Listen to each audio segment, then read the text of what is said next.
Well, it's more daunting this year, in part because the government has had runaway spending in the past 6 years. They've increased spending 61% without necessarily anything to show for it. I mean, we know about e-health and $1 billion that was spent on e-health without us seeing electronic health records, and there's lots of other instances of wasted money. It comes down to prioritizing, and it's certainly more difficult when the McGuinty government's looking at a record $24.7 billion deficit.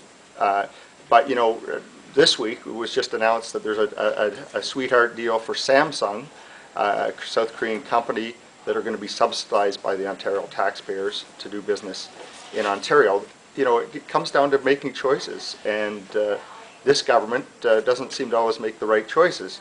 You know, when your credit card's maxed out and the mortgages you're paying as much as you can afford to on your mortgage, it's not a time to look at new programs.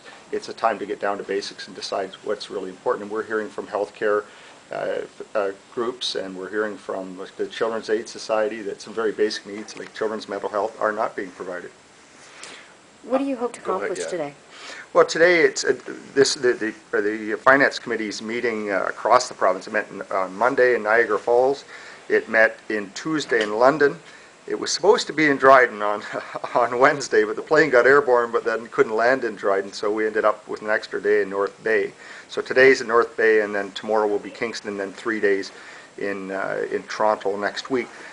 It's pre-budget consultations give anybody in the province an opportunity to make suggestions towards next year's budget. The budget year ends March 31st, so April 1st to March 31st is the budget year. So in theory, what's supposed to happen is the government should listen to the people that come before it and take their suggestions and use that in terms of designing next year's budget.